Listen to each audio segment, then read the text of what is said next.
So in this session, we will start the current affairs, okay, or we will do the analysis of the news covered by The Hindu. ठीक है. So basically जो current affairs की importance है वो day by day increase हो रही है, specially in the prelims. ठीक है, जो प्रलम्स के एग्जाम है, फर्स्ट स्टेज है किसी भी एग्जाम की, चाहे वो यूपीएससी है, एसएससी है, स्टेट पीसीएस है, ठीक है, सभी में जो इंपॉर्टेंस है करंट अफेयर्स की वो काफी ज्यादा इंक्रीज हो रही है. और जो क्वेश्चंस हमें देखने को मिल रहे हैं वो ऐसे मिल रहे हैं कि एक तो static plus current affairs, static plus current affairs दोनों को मैच करके यहाँ पे जो क्वेश्चंस वो पूछ रहे हैं. ठीक है, तो बट ये है कि कई बार क्या होता है कि जनरली हम फॉलो करते, कई बार द हिंदू फॉलो करते हैं, कोई इंडियन एक्सप्रेस फॉलो कर रहा है. ठीक है, तो बेसिकली हमें क्या स्ट्रेटेजी अपनानी चाहिए, पहले 5 मिनट हम इसके ऊपर डिस्कस करेंगे कि whether we should go for the Hindu और इंडियन एक्सप्रेस. पहला क्वेश्चन तो ये. दूसरा क्वेश्चन जो ये है कि क्या हमें डेली न्यूज़पेपर पढ़ना चाहिए, ठीक है, या मैगजीन पढ़नी चाहिए. ठीक है, भी डेली न्यूज़पेपर और मंथली मैगजीन फॉलो करनी चाहिए. और अगर मंथली मैगजीन फॉलो करनी है तो एक इंस्टीट्यूट की करनी है, 2 की करनी है, 3 की करनी है, वो कैसे करनी है, राइट. फिर फोर्थ क्वेश्चन जनरली जो पूछते हैं कि मंथली मैगजीन जो हमें मंथ वाइज करनी चाहिए, या आगे जाके हमें पीटी 365 के पूरे साल के जो करंट अफेयर्स है सब्जेक्ट वाइज जो आते हैं, क्या हमें वो फॉलो करना चाहिए. और न्यूज़पेपर में क्या क्या चीज पढ़नी है, सिर्फ एडिटोरियल, ठीक है, ये पढ़ना है, ओपिनियन पेज पढ़ना है, चाहे इसके साथ जो न्यूज भी आती है वो भी पढ़नी है. तो इसके बारे में हम डिस्कस करेंगे. और क्या हमें, जो सबसे इंपॉर्टेंट क्वेश्चन यहाँ पे ये है कि क्या हमें नोट्स बनाने हैं. ठीक है, क्या हमें नोट्स बनाने हैं करंट अफेयर्स में से, जो भी न्यूज़पेपर आप पढ़ रहे हो क्या उसमें से नोट्स बनाने हैं. और अगर नोट्स बनाने हैं तो डेली बेसिस पे बनाने हैं, ठीक है, जब वीकली बेसिस पे बनाने हैं, पहला चीज तो ये. और दूसरा तो क्या इसको जीएस पेपर 1 2 3 के अकॉर्डिंग बनाने ऐसे, या फिर मिक्सअप रखना है. तो ऐसे जनरली जो क्वेश्चंस हैं वो हमारे माइंड में यहाँ पे आते हैं कि नोट्स बनाने हैं नहीं बनाने हैं, ठीक है, या सिर्फ मैगजीन वगैरह हमें फॉलो करनी है. ठीक है, और यहाँ पे ये चीजें जो यहाँ पे देखने को मिलती हैं. तो इसका सोल्यूशन हमने क्या निकाला अभी सबसे पहले तो एक तो जो मैं आपको क्लास करवाऊंगा वो होगी द हिंदू की, और इसके साथ मैं एक और सीरीज भी यहाँ पे स्टार्ट करूंगा इंडियन एक्सप्रेस की भी. तो जिसने एक न्यूज़पेपर फॉलो करना है वो द हिंदू कवर कर लेगा. इसमें हर एक चीज पढ़ेंगे, बीट जो न्यूज है, ठीक है, तो जनरल सेक्शन में आती है, प्लस एडिटोरियल जो ओपिनियन वाला पेज है वो. फिर दूसरे में आ गया इंडियन एक्सप्रेस. इंडियन एक्सप्रेस में जो हम डिस्कस करेंगे वो जनरल न्यूज के साथ साथ जो एक्सप्लेन्ड पेज है उसके बारे में. ठीक है, ये चीजें यहां पे डिस्कस करेंगे. तो ये होगा डेली बेसिस पे जैसे, ठीक है, जैसे डेली बेसिस पे हम फॉलो करेंगे. तो आगे जाके जो एक और फैकल्टी जो मैं इंगेज करूंगा वो आपको करवाएंगे जैसे कंप्लीट 1 ईयर के. ठीक है, अगर कोई पहली बात तो यहाँ पे कोई गैप्स हमारे रहेंगे नहीं. क्यों? क्योंकि इनके साथ साथ हम एक मंथली मैगजीन है जो उसको भी फॉलो करेंगे. ठीक है, तो देखो जब हम 2 न्यूज़पेपर कवर कर लिए, मंथली मैगजीन कवर कर ली, और इसके साथ साथ मैं आपको 5 क्वेश्चंस डेली आपको दूंगा. 5 क्वेश्चंस, ठीक है। और जो 5 क्वेश्चंस हैं वो जनरली जो YouTube चैनल है वहां पे आप आंसर उसके दे दिया करना, ठीक है। तो YouTube के ऊपर भी ये वीडियो जो अपलोड करेंगे वहां पे 5 क्वेश्चंस है, 5 क्वेश्चंस के जो आंसर्स है वो करोगे तो आपके पास एक क्वेश्चन बैंक बन जाएगा। अराउंड 100 से 150 क्वेश्चन अगर हर महीने आपको मिलेंगे तो अगर आप 10 to 12 मंथ्स कर रहे हो तो 1000 से 1500 क्वेश्चन का एक सॉर्ट ऑफ आपका बैंक बन गया। 1000-1500 क्वेश्चंस जब आप पहले सॉल्व करके जाओगे करंट अफेयर्स के सिर्फ और सिर्फ, तो उससे क्या होगा, बहुत सारी चीजें आपको क्वेश्चन जो सॉल्व करने में काफी ज्यादा आपको इजी रहेगी वहां पे, ठीक है। तो ये हम एक ओवरऑल जो स्ट्रेटेजी है इसको फॉलो करेंगे, ठीक है। एक बार आज हम सबसे पहले जो स्टार्ट कर रहे हैं, ठीक है, सबसे पहले हम द हिंदू से स्टार्ट करेंगे, फिर इन द कमिंग डेज ये सीरीज चलेगी और साथ में एक और क्लास ऐड हो जाएगी इंडियन एक्सप्रेस की, ठीक है, क्योंकि एंशिएंट हिस्ट्री हमारी बस थोड़े लेक्चर्स में खत्म हो जाएगी तो मेरे पास फिर ये ज्यादातर करंट अफेयर्स जो रह जाएंगे या फिर वो सब्जेक्ट रहेगा मेरे पास जो करंट अफेयर्स के साथ रिलेटेड है, तो मैं दोनों को यहाँ पे पढ़ा पाऊंगा। कोई भी ऐसा सब्जेक्ट होगा, ठीक है, जो करंट अफेयर्स के साथ जो रिलेटेड होगा, फाइन। तो अभी आपको नोट्स वगैरह यहाँ पे बनाने की जरूरत नहीं पड़ेगी क्योंकि मैं आपको एक पीपीटी या पीडीएफ प्रोवाइड कर दूंगा, ठीक है। तो आपको जो पीपीटी या पीडीएफ है वो प्रोवाइड कर देंगे, ठीक है। तो न्यूज़पेपर जो बात कर रहे थे हम, क्या अभी न्यूज़पेपर डेली पढ़ना है, तो ट्राई टू हैव 1 न्यूज़पेपर, ठीक है। 2 न्यूज़पेपर पढ़ने की जरूरत नहीं है, सिर्फ 1 न्यूज़पेपर पढ़ना है, चाहे द हिंदू चाहे इंडियन एक्सप्रेस। अगर ये भी कर सकते हो कि अगर आप इंडियन एक्सप्रेस खुद से पढ़ रहे हो तो द हिंदू की वीडियो देख लो, ठीक है, और अगर द हिंदू पढ़ रहे हो तो इंडियन एक्सप्रेस की देख लो, दोनों भी देख सकते हो, it's on you if you have the sufficient time.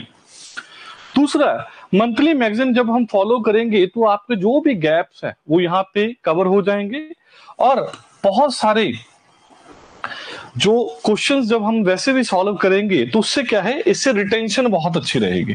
तो क्वेश्चन सॉल्व करने से हमें बेनिफिट क्या होगा कि बहुत ज्यादा जो रिटेंशन है, ठीक है, करंट अफेयर्स की, वो यहाँ पे आपके पास रहेगी, ठीक है। ये पीटी 365 को कैसे कवर करेंगे हम लास्ट में, तब ये पहले हम 10-12 महीने करंट अफेयर्स करेंगे, ठीक है, उसके बाद एक ओवरव्यू ले लेंगे भी कोई ऐसा टॉपिक तो नहीं है इसमें जो यहाँ पे रह गया, ठीक है। तो यहाँ पे हमारा जो पहले फोकस होगा ना, that would be on newspaper. देखो जो बहुत सारी सीरीज आती हैं यूट्यूब के ऊपर भी, कई जब मैं देखता हूं उनको कई बार, तो वहां पे ना कई बार ये होता है कि वो लिखते तो द हिंदू हैं बट टॉपिक्स कहीं से भी कुछ भी उठाते रहते हैं, तो वो बंदा वहां पे कंफ्यूज हो जाता है, यार भी ये द हिंदू में तो कहीं पे भी नहीं दिया गया, ठीक है। तो ऐसे तो 10 न्यूज़पेपर हैं, 10 न्यूज़पेपर में से अलग अलग कोई ना कोई टॉपिक कवर होगा ही होगा, ठीक है, कुछ ना कुछ वो भी कवर करते रहेंगे। जैसे अगर द हिंदू में आज कुछ आया है तो इंडियन एक्सप्रेस में कुछ और आया होगा, तो वहां पे हमें ये लगता है कि ऐसे तो सारे न्यूज़पेपर पढ़ने मैंडेटरी हो या इंपॉर्टेंट लगते हैं।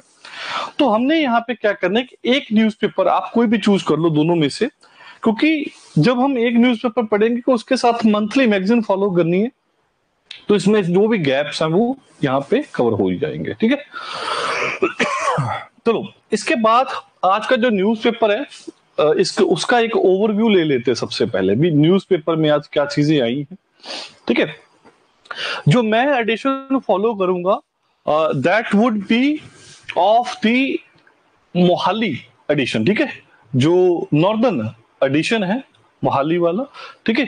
ये सिटी एडिशन है, जो न्यूज़पेपर जो ऑनलाइन मिलता है ये दिल्ली एडिशन है।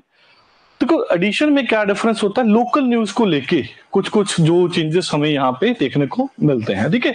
बट जनरली जो एडिटोरियल वगैरह पेज होते हैं, ठीक है, जो और काफी पेजेस होते हैं वो ऑलमोस्ट आपको सेम ही मिलेंगे, जैसे the art of India's HIV और एड्स रिस्पॉन्स, ठीक है, ये सारे एडिशन में सेम रहेगा। फाइनेंस कमीशन के बारे में ये आर्टिकल आज हम कवर करेंगे, ये वाला हो गया, ये हो गया, ठीक है। कुछ कुछ आर्टिकल्स ऐसे होते हैं जो देखने में अच्छे तो लगते हैं, but exam point of view से वो इंपॉर्टेंट नहीं भी होते, ठीक है। तो उनको हम यहां पे स्किप कर देंगे, राइट। देखो एक चीज हमेशा याद रखना कि हमें उतना पढ़ना है, उस हिसाब से पढ़ना है जिसको हम अपने एग्जाम में क्या कर पाए, उसको प्रोड्यूस कर पाए, रिप्रोड्यूस भी कर पाए, और हमारे एग्जाम में वो यहाँ पे हेल्पफुल भी रहे, ठीक है। अभी चलो एक बार मैं, ये तो न्यूज़पेपर तो था ही था, हम डायरेक्टली पीपीटी पे आते हैं, ठीक है। जो जो हमारे आर्टिकल्स हैं उसके बारे में पढ़ेंगे। यहाँ पे मैंने आपकी हेल्प के लिए क्या किया है, बहुत सारे पॉइंट्स हैं, जो छोटे छोटे ना पॉइंट्स होते हैं जो आपको सर्च करने की जरूरत पड़ेगी, ठीक है। और यहां पे बेसिकली क्या है कि आपको वो जरूरत नहीं पड़ेगी, क्योंकि मैंने बहुत सारे पॉइंट्स यहां पे ऑलरेडी ऐड कर दिए हैं, जिससे आपको बार बार बहुत सारी चीजें गूगल करने की जरूरत नहीं पड़ेगी। एडिशनल इंफॉर्मेशन भी मैं यहां पे आपके लिए ऐड करता रहूंगा, ठीक है। तो स्टार्ट करते हैं।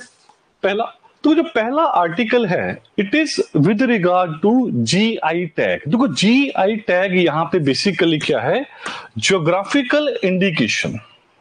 ये क्या है हमारे पास, ज्योग्राफिकल इंडिकेशन। ये बहुत ही एक इंपॉर्टेंट टॉपिक है ज्योग्राफिकल इंडिकेशन का, और इंपॉर्टेंट इस वजह से है क्योंकि बहुत ही ज्यादा न्यूज में आ रहा है। तो लास्ट 6 मंथ्स में अगर देखें तो ये एक रेकरेंट और इंपॉर्टेंट इशू है, जो बार बार क्या होता आ रहा है, रिपीट होता आ रहा है। और यहाँ पे यूपीएससी भी स्टेट पीसेस बहुत बार क्वेश्चन जो यहाँ पे पूछ चुके हैं। अभी न्यूज में क्यों है, दोबारा से आज के न्यूज़पेपर में क्यों आया कि 60 ट्रेडिशनल प्रोडक्ट्स को क्या मिला है, जीआई टैग मिला है, कि इंडिया में जो 60 और नए प्रोडक्ट्स ऐड हुए हैं जिनको एक टैग मिल गया। वो टैग क्या है, जिसको हम जीआई टैग बोलते हैं, ज्योग्राफिकल इंडिकेशन टैग। इसका मतलब क्या है कि एक स्पेसिफिक ज्योग्राफी में, स्पेसिफिक एक रीजन में कोई प्रोडक्ट है और वो उसी रीजन में फ्लरिश हुआ और बाकी पार्ट्स में फैला। फॉर एग्जांपल जैसे हम बोलते हैं कि अमृतसरी लस्सी है, पंजाब की फुलकारी है, तो ये क्या है, कुछ ऐसे प्रोडक्ट्स हैं जो किसी रीजन में डेवलप हुए हैं, ठीक है। जैसे अल्फोंसो जो मैंगो की वैरायटी है, ठीक है, वो महाराष्ट्र रीजन से आता है, ठीक है। बाकी जगह पे भी मिलता है, बट मेन जो उसका ओरिजिन है वो कहां पे है, महाराष्ट्र में है। तो वन बाय वन अभी हम देखेंगे कि कौन कौन से रीजन में हमें ज्योग्राफिकल जो प्रोडक्ट्स हैं, जो जीआई टैग प्रोडक्ट्स हैं, वो हमें देखने को मिले हैं। तो देखो पहला हम बात करेंगे असम से, तो 6 ट्रेडिशनल क्राफ्ट, ठीक है। देखो क्राफ्ट इंडस्ट्री बहुत ही इंपॉर्टेंट है, जब हमने एंशिएंट हिस्ट्री में डिस्कस किया था, तो क्राफ्ट्स एक बहुत ही इंपॉर्टेंट एक एक्टिविटी रही है, ठीक है, एंशिएंट टाइम से हमारे पास। तो यहां पे क्या क्या हमें देखा है, अशारी कंडी टेराकोटा क्राफ्ट। टेराकोटा मैंने आपको बताया था कि जब मिट्टी से हम कोई चीज बनाते हैं, ठीक है, बाद में उसको प्रॉपर हीट के साथ एक नया प्रोडक्ट, जब हमारे पास एक सॉलिड प्रोडक्ट आ जाता है, उसको हम क्या बोलता है, टेराकोटा फिगर्स बोलते हैं, ठीक है।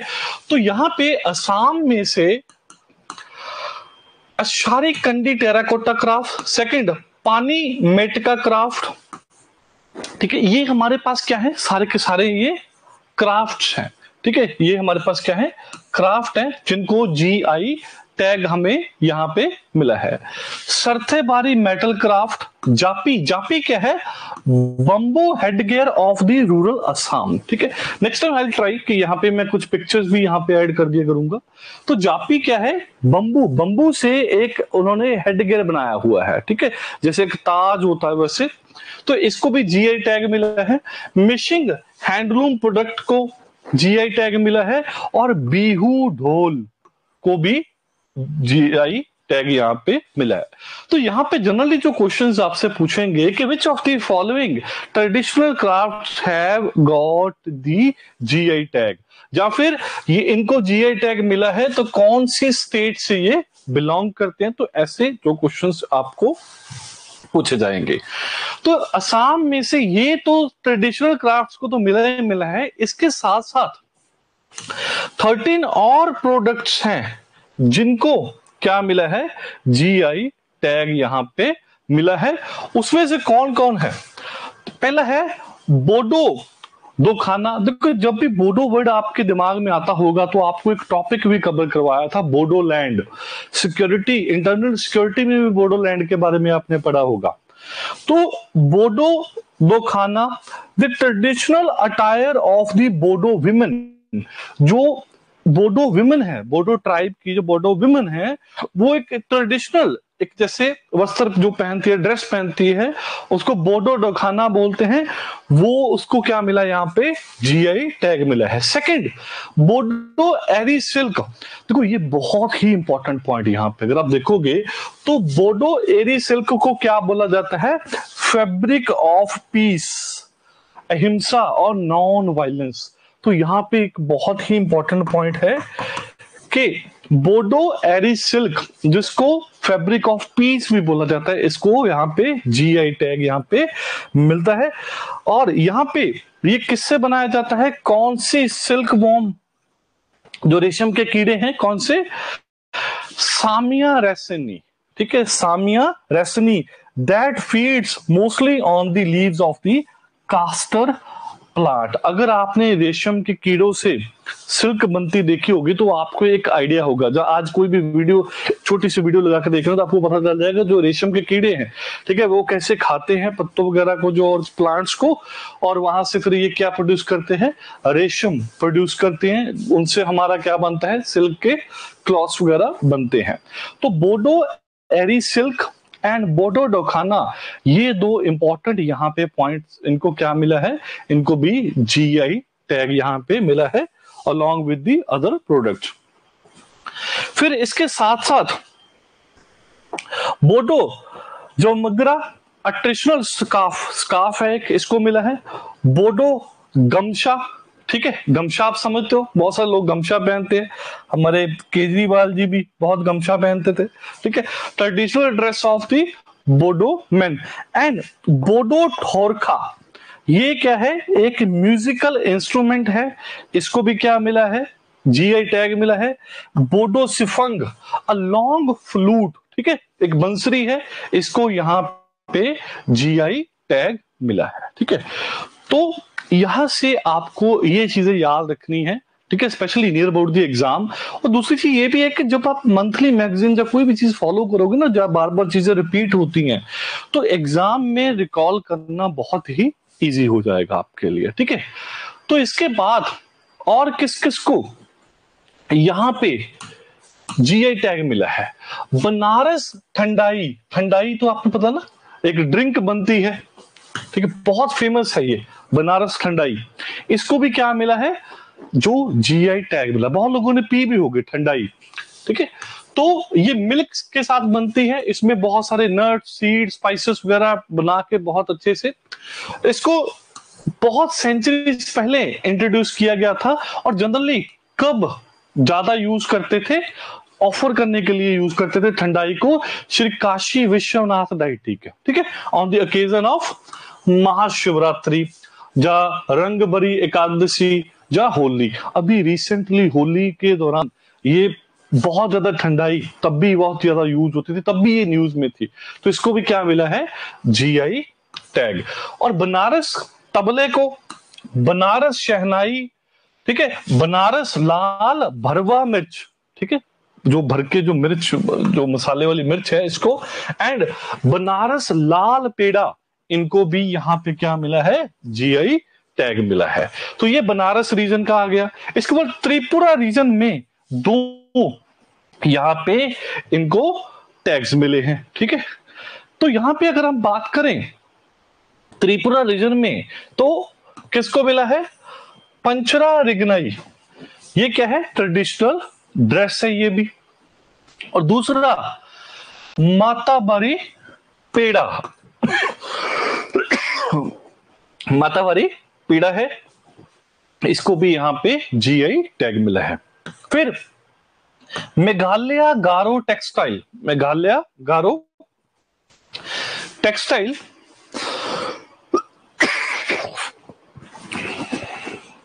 Just a minute.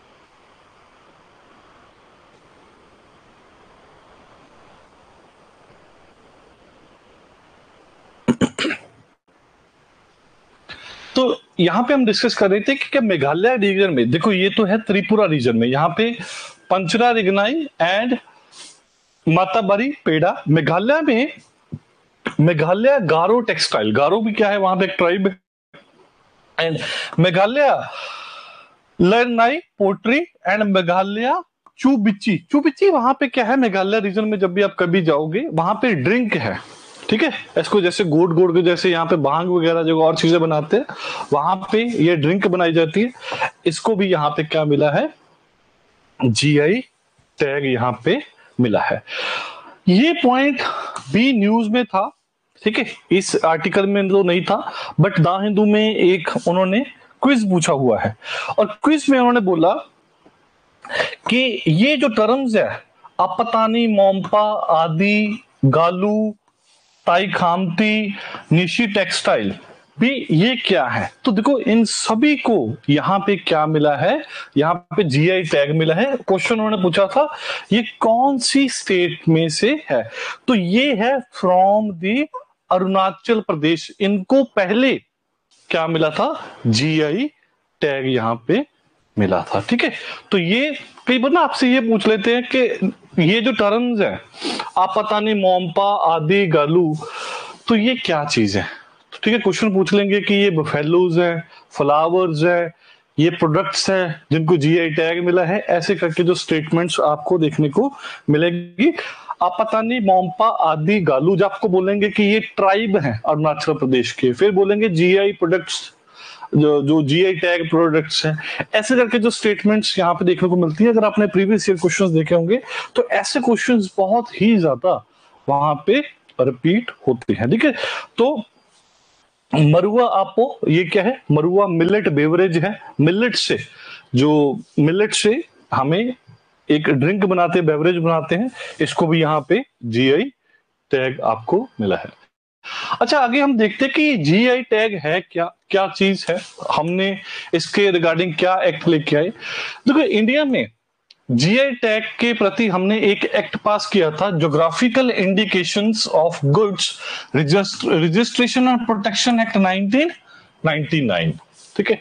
तो जीआई ऑफ गुड्स एक्ट 1999 हमने क्या, और फोर्स में कब आया था, ये 2003 में, 15 सितंबर 2003 को ये फोर्स में आया। तो ज्योग्राफिकल इंडिकेशन किसको अवार्ड की जाती है, ये प्रोडक्ट्स को दी जाती है that has a specific geographical origin, कि एक स्पेसिफिक ज्योग्राफी में अगर उसका ओरिजिन हुआ है, उसके कुछ स्पेशल करेक्टरिस्टिक है, तो उसको वहां पे जीआई टैग हमें मिल जाता है। ये एक तरह का एक ब्रांड है, एक तरह से एक वैल्यू ऐड करता है। जैसे हम बोलते हैं ना कि कोई टी शर्ट है, बट जैसे ही टी शर्ट पे वो नाइकी का या पुमा का कोई भी लोगो लग गया तो उससे उसकी जो वर्थ है, ठीक है, वो बहुत ज्यादा इंक्रीज हो जाती है। वैसे ही यही चीज है कि जैसे बनारस ठंडाई है, ठंडाई उसके रिलेटेड चीजें बहुत बनती होगी, जो बनारस वाली है उसमें स्पेसिफिक स्पाइसेस पड़ते हैं, स्पेसिफिक नट्स वगैरह पड़ते हैं, ठीक है, तो वो एक यूनिक फीचर है, और इसी वजह से उसको यहाँ पे क्या मिल रहा है, एक ज्योग्राफिकल इंडिकेशन टैग मिल रही है, ठीक है। सिमिलरली जैसे बीच है, बीच की भी इंडिकेशन होती है, या फिर भी उनको भी यहाँ पे क्या मिलता है, टैग्स मिलता है। किसी ने पढ़ा होगा बताना मेरे को, अभी कमेंट करो तो मैं बताता हूं आपको, ठीक है। तो जीआई जो टैग्स है इनको डिफाइन किया गया है under article 22 of the WTO agreement on trade related aspects of intellectual property rights agreement. तो एक एग्रीमेंट है जिसको शॉर्ट फॉर्म में क्या बोलते हैं, ट्रिप्स एग्रीमेंट, ट्रिप्स। तो ये ट्रिप्स एग्रीमेंट है किसका, वर्ल्ड ट्रेड ऑर्गेनाइजेशन का है। तो ये किसके साथ रिलेट किसके साथ करता है, trade related aspects of the intellectual property right.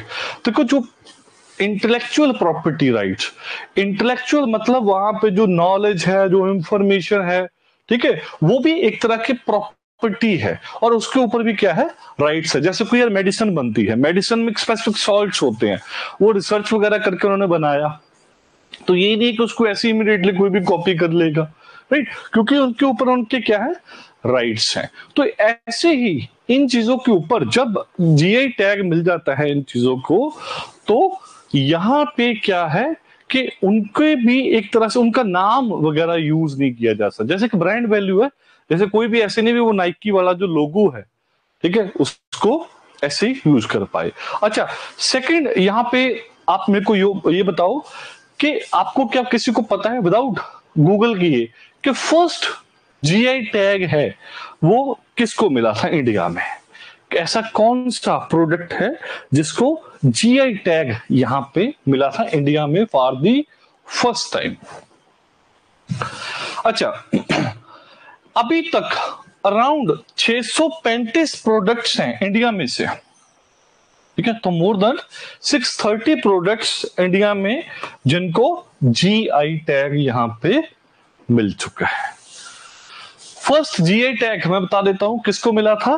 First GI जो टैग मिला था इंडिया में वो किसको मिला था, दार्जिलिंग टी को, ठीक है, दार्जिलिंग टी को फर्स्ट जीआई टैग इंडिया में मिला था, ठीक है। तो ये था about the geographical indication tag. Geographical indication tag के बारे में एक दो पॉइंट और क्या है कि जब ये अप्रूव हो जाता है तो 10 इयर्स के लिए वैलिड होता है, बट उसके बाद भी ये फिर से रिन्यू किया जा सकता है, ठीक है। पहली चीज तो ये है हमारे पास। इसके बाद एक और न्यूज है जो वो है भारत रत्न और जो अदर अवार्ड्स हैं, ये काफी ज्यादा न्यूज में है, ठीक है। क्यों?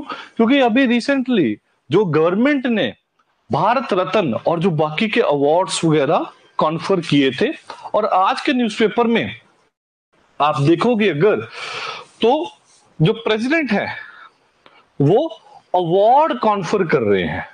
प्रेसिडेंट द्रौपदी मुर्मू है, वो अवार्ड भारत रत्न कॉन्फर कर रही हैं ऑन लाल कृष्ण अडवाणी, एलके अडवाणी, जो हमारे एक्स डिप्टी प्राइम मिनिस्टर रहे हैं, ठीक है, उनके ऊपर भारत रत्न ये कॉन्फर कर रहे हैं, ठीक है। मैं देखता हूं अगर इस एडिशन में है या पहले वाले एडिशन में है।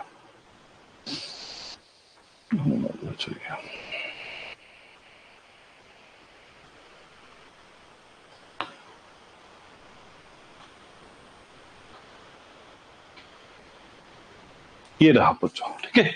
सो यहां पे एक और इशू भी बहुत बड़ा बना है। यहां पे देखो, जब आप फोटो ये इसको देखोगे तो प्रेसिडेंट मुर्मू कॉन्फर कर रही है अवार्ड यहां पे एलके अडवाणी जी को भारत रत्न का, और साथ में कौन बैठे हैं, प्राइम मिनिस्टर ऑफ इंडिया। तो यहां पे इमीडिएटली पिक्चर देखने के बाद जो भी पढ़े लिखे जो हमारे जीवाणु हैं, ठीक है, जो पढ़े लिखे एस्पिरेंट्स हैं, जब कोई भी है, उनके माइंड में जाएगा यार प्रेसिडेंट जो हेड ऑफ द स्टेट है वो खड़े हैं यहाँ पे, और जिनको कॉन्फर किया जा रहा है अवार्ड वो बैठे हैं, और इसके साथ ही प्राइम मिनिस्टर भी बैठे हैं, ठीक है। तो ये तो क्या हुई, इंसल्ट हुई प्रेसिडेंट मुर्मू की, और अपोजिशन ने भी एकदम से यही बोल दिया कि प्रेसिडेंट वाज डिसरिस्पेक्टेड, ठीक है, प्रेसिडेंट वाज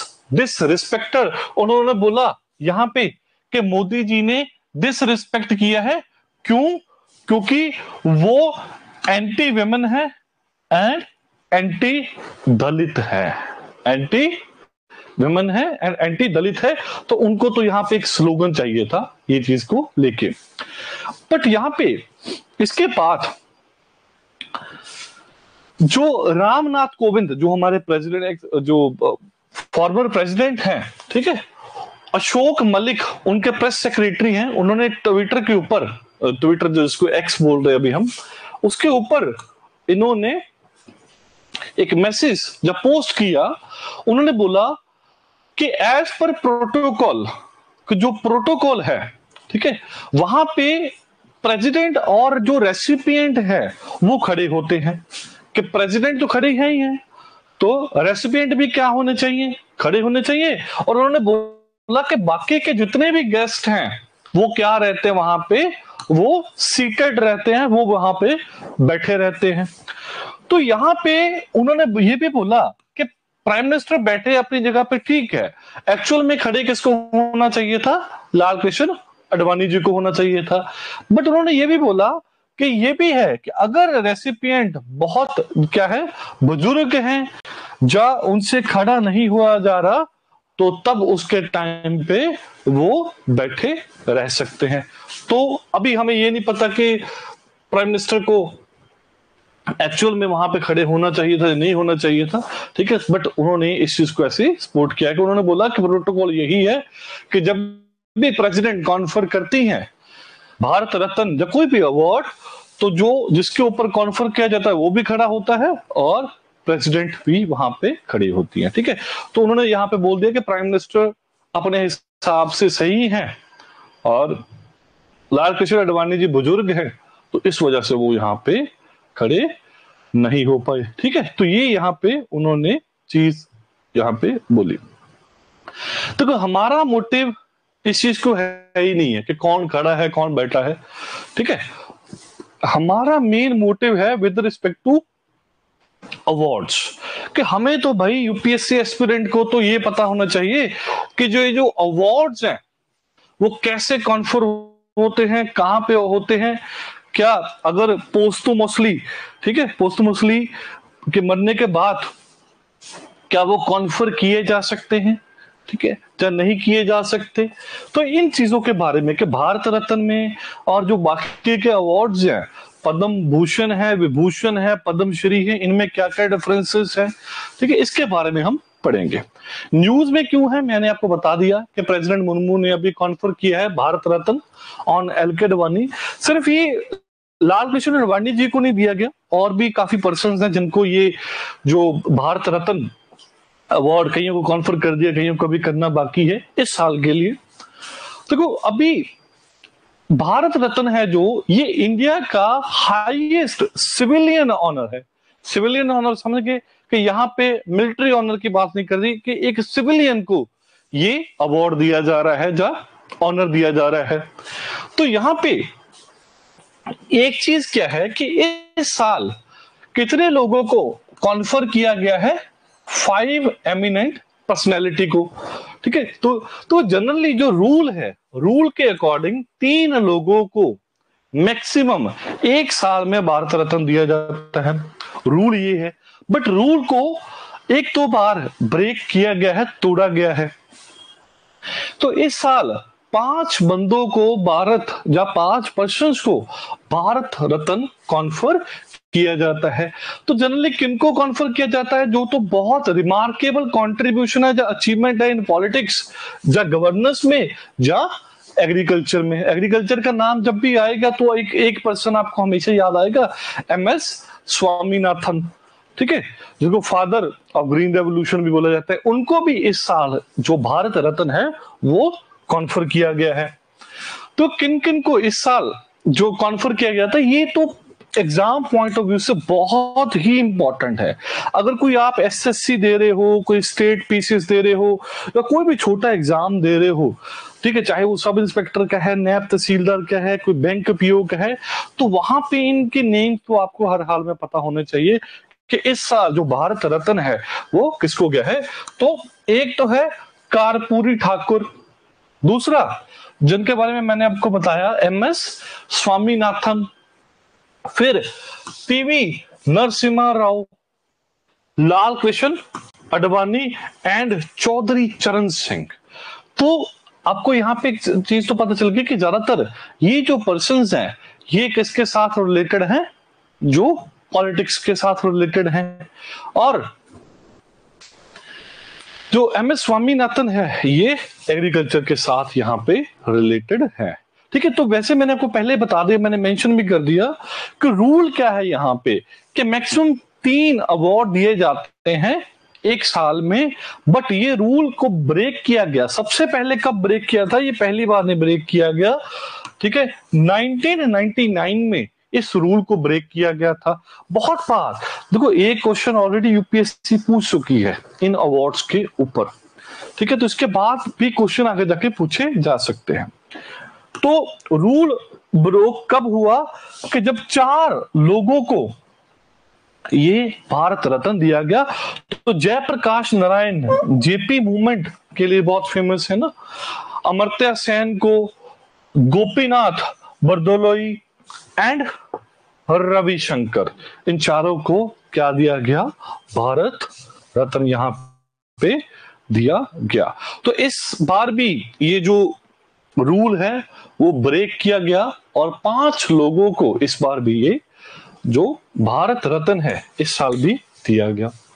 और 5 में से 4 की तो डेथ हो चुकी है, तो उनके मरने के बाद ये अवार्ड दिया गया। सिर्फ लाल कृष्ण अडवाणी जी जिंदा है जिनको भारत रत्न मिला है। इसके बाद हम आते हैं कि भाई ये इंट्रोड्यूस कब किए गए हैं भारत रत्न, और जो बाकी के अवार्ड्स हैं ये इंट्रोड्यूस कब किए गए। तो 1954 में इनको इंट्रोड्यूस किया गया। बहुत ही इंपॉर्टेंट पॉइंट, बहुत बार एग्जाम से पूछ चुके हैं। और ये क्या है, सिविलियन अवार्ड्स है, एक्सेप्शनल सर्विस या कंट्रीब्यूशन के टाइम पे ये दिया जाता है। तो इसमें ना बहुत सारे ऐसे पॉइंट्स होंगे जो हमें पहले नहीं पता होता। तो यहां पे एक चीज बड़ी ही इंपॉर्टेंट ये आएगी हमारे पास कि कुछ कुछ लोगों को ये अवार्ड नहीं दिया जा सकता, क्योंकि वो रूल्स में क्लियर कट वहां पे मेंशन है। तो वही चीजें हम हमसे पूछेंगे। तो किस किस फील्ड में, art, literature, sports, medicine, social service, science, public affairs, इन फील्ड में ये जो अवार्ड्स हैं ये दिए गए सिविलियन जो अवार्ड्स हैं, और स्पेशली जिन्होंने आउटस्टैंडिंग कुछ भी अचीव किया है in the field of work. ठीक है, देखो अभी हम बात करेंगे कि भारत रत्न की बात करें तो ये फर्स्ट डिग्री ऑफ ऑनर है, हाईएस्ट ऑनर है जो भारत रत्न है। ठीक है, तो रत्न का मतलब समझते हो जेवल, तो ये जेवल ऑफ इंडिया जो जेम ऑफ इंडिया है और इंडिया का हाईएस्ट सिविलियन ऑनर है। और इसको कब दिया जाता है, जब एक्सेप्शनल कंट्रीब्यूशन हो नेशन की प्रोग्रेस में, प्रॉस्पेरिटी में, कि देश की तरक्की में बहुत बड़ी कंट्रीब्यूशन यहां पे है। और कब इस्टेब्लिश हुआ, 1954 में by the then president doctor Rajendra Prasad, Rajendra Babu भी बोलते थे इनको। और अगर हम बात करें तो भारत रत्न की, ये किसका बना होता है, ब्रॉन्ज का बना होता है, और जो इसकी शेप है वो पीपल लीफ, जो पीपल का पत्ता है उस शेप में बनाया होता है, एंड एम्बोस्ड विद द सन। अभी हम इसकी पिक्चर देखेंगे तो आपको एक और आइडिया लग जाएगा कि ये दिखता कैसे है। और दूसरी चीज यहां पे क्या है कि जो इसके रिवर्स साइड होती है, जो ठीक है, रिवर्स साइड में क्या है, इंडिया का एम्बलम है। ठीक है, अशोक चक्र है, और मोटो यहां पे क्या लिखा होता है, सत्यमेव जयते, सत्यमेव जयते। एंशिएंट हिस्ट्री में मैंने आपको बताया था कि सत्यमेव जयते हमने कहां से लिया है, अगर कोई रिकॉल कर पाए। ठीक है, कौन सा उपनिषद था जहां से हमने ये फ्रेज लिया है, सत्यमेव जयते। इसके बाद ये देखो जी, ये पीपल का जैसे लीव है, राइट, अगर आपको दिख रहा है यहां पे। ठीक है, तो इसके ऊपर क्या लिखा गया है? भारत रत्न लिखा गया है। ये सूर्य देवता ऐसे यहाँ पे बनाए गए हैं, पीपल का लीव ऐसे, और इस हिसाब से। और पीछे मैंने आपको बता ही दिया कि नेशनल जो एम्बलम है हमारा वो है अशोक चक्र है, और पीछे क्या लिखा गया है? सत्यमेव जयते यहाँ पे लिखा गया है। Yes, Mundaka Upanishad. Very good, very good, very good. ठीक है, तो इसके बाद ये तो भारत रत्न की बात करते, इसके बाद 3 और अवार्ड हैं, सिविलियन अवार्ड्स हैं। एक है पद्म विभूषण, ये सेकंड है, सेकंड नंबर पे ये आता है। फिर है हमारे पास पद्म भूषण, ये थर्ड नंबर पे आता है। और इसके बाद है हमारे पास पद्म श्री, पद्म श्री। ठीक है, तो ये हमारे पास जो अवार्ड्स हैं। देखो पहले जब ये अवार्ड्स पहले जब दिए जाते थे तो literature, science, arts, public services में दिए जाते थे। इन 3 अवार्ड्स की बात कर रहा हूं अभी मैं, पद्म अवार्ड्स की बात कर रहा हूं। ठीक है, भारत रत्न की कैटेगरीज तो मैंने आपको बता ही दी। बट बाद में 2011 में गवर्नमेंट ने क्या किया, इसकी जो कैटेगरी थी इसको और भी ज्यादा एक्सपेंड कर दिया कि भाई नेशनल ग्रेटिट्यूड, जो देश के लोगों को रिकॉग्निशन देने के लिए, जिन्होंने देश को इम्पैक्ट किया है, बहुत बड़ी बड़ी कॉन्ट्रीब्यूशंस की हैं, उनको ये अवार्ड यहाँ पे मिलेगा। ठीक है, तो ये यहाँ पे इन्होंने बोला, राइट। अच्छा, 1954 में भारत रत्न दिया गया। ठीक है, तो किस किस को? सी राजा गोपालाचारी को, वो स्लाइड्स के पीछे आ गया नेम जो है इसके। ठीक है, राधा कृष्ण को जो हमारे प्रेसिडेंट भी रहे हैं, राइट, इनको भी यहाँ पे फर्स्ट टाइम जो पद्म विभूषण यहाँ पे दिया गया। अगर पद्म विभूषण की बात करें, देखो ये सारे जो अवार्ड्स हैं 2 जनवरी 1954 को इंस्टीट्यूट हुए, और ये क्या है? सेकंड हाईएस्ट सिविलियन अवार्ड है। और जनरली पहले कब किसको इसको दिया जाता था? Arts, literature, science and public service में। बट ग्रेजुअली मैंने आपको बताया कि 2011 में इसको और भी ज्यादा एक्सपेंड किया गया। तो सबसे इंपॉर्टेंट पॉइंट यहां पे क्या है कि ये सभी लोगों को मिलेगा विदाउट एनी डिस्टिंक्शन और डिफरेंस और discrimination on the basis of race, occupation, position और सेक्स। बट जो गवर्नमेंट सर्वेंट्स हैं, ठीक है, चाहे वो किसी पब्लिक सेक्टर अंडरटेकिंग में काम कर रहे हैं, पब्लिक सेक्टर अंडरटेकिंग जैसे कोई महारत्न है, कोई मिनी रत्न है, ठीक है, जैसे IUCL है, बेल है, भारत इलेक्ट्रॉनिक्स लिमिटेड है, ठीक है, ऐसी जितने भी PSUs हैं, मिनी रत्न, महारत्न है, तो वहां पे जो काम कर रहे हैं, जो गवर्नमेंट सर्वेंट्स हैं, भाई उनको ये अवार्ड्स हैं, जो पद्म अवार्ड्स, वो कॉन्फर नहीं किए जाएंगे। और बट इसमें एक्सेप्शन क्या है? डॉक्टर्स और साइंटिस्ट को छोड़ के, डॉक्टर और साइंटिस्ट को यहां पे छोड़ के जो अवार्ड्स हैं उनको कॉन्फर किया जा सकता है। तो यहां पे जो अवार्ड है इसकी अगर बात करें तो ये सर्कुलर शेप है, ठीक है, और इसके ऊपर क्या है? ज्योमेट्रिक पैटर्न है, super imposed on the circle. ठीक है, तो यहां पे क्या है? सर्कुलर शेप है, उसके ऊपर एक ज्योमेट्रिकल यहां पे पैटर्न बनाया गया है, एंड इज टोन्ड ब्रॉन्ज। तो ब्रॉन्ज में हल्का सा जो टोन किया हुआ है उस कलर में हमें ये देखने को मिलता है। ठीक है, तो यहां पे अगर हम देखें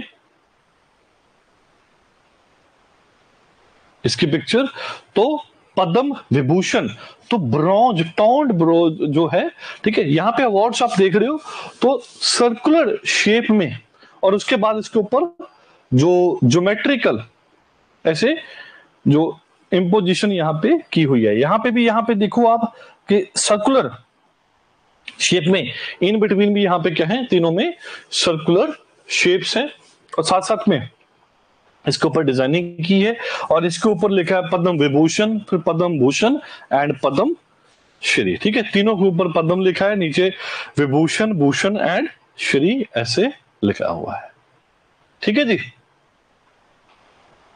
और ये कब दिया जाता है, कब इसकी सिलेक्शन वगैरह कब होती है, ठीक है। तो 1 मई एंड 15 सितंबर हर साल रिकमेंडेशन की जाती है, सबमिशन की जाती है to the Padma award committee. देखो इसके लिए एक कमेटी बनाई जाती है जिसको क्या बोलते हैं, पद्म अवार्ड कमेटी। और इसको कॉन्स्टिट्यूट कौन करता है भाई, प्राइम मिनिस्टर ऑफ इंडिया। इसमें कौन कौन होता है, देखो इसको जो हेड करते हैं ना, ये बहुत ही इंपॉर्टेंट क्वेश्चन है, बहुत ही इंपॉर्टेंट। जो पद्म अवार्ड कमेटी है इसको कैबिनेट सेक्रेटरी हेड करता है, ये बड़े ही इंपॉर्टेंट है। देखो जब आप आईएएस बन जाते हो तो सबसे बड़ी पोस्ट, ये डीएम डीएम तो कुछ खास बड़ी पोस्ट नहीं है। हर एक बंदे को पहले ये लगता होता है कि हाँ यार डीसी लग जाए बस एक बार, सारा कुछ बस डीसी ही है सब कुछ, ठीक है। क्योंकि एक जिले में तो रहते होते हैं, वहां पे यही होता है कि डीसी की जब पायलट जिप्सी देखते हैं, ठीक है, सब कुछ ऐसे 10-12 लोग ऐसे, कोई ड्राइवर है, कोई ऐसे सीट को उसका विंडो खोल रहा है, तो वहां पे हमें लगता है कि डीसी सब कुछ है। बट सबसे जो बड़ी पोस्ट है वो क्या है, कैबिनेट सेक्रेटरी की, ठीक है। ये एक्चुअल में देश का, जैसे प्राइम मिनिस्टर का बोलते हैं ना राजा है, ये इसी तरह का उसका एक तरह का वजीर है, सारा कुछ यही गाइड कर रहा है। तो ये इस कमेटी को हेड करते हैं। इसके साथ साथ कौन होता है, home secretary, secretary to the president, 3 बंदे तो ये हो गए, और 4 to 6 और एमिनेंट जो पर्सन यहां पे होते हैं। तो 7 to 9 मेंबर्स एक कमेटी होती है, हेड कौन करता है इसको, कैबिनेट सेक्रेटरी हेड करता है। इसके बाद ये रिकमेंडेशंस बना के सबमिट करते हैं प्राइम मिनिस्टर को जनरली, ठीक है, प्राइम मिनिस्टर और प्रेसिडेंट को, और बाद में जब अप्रूव कर देते हैं तो प्रेसिडेंट उसके बाद ये जो अवार्ड्स हैं उनको कॉन्फर करते हैं।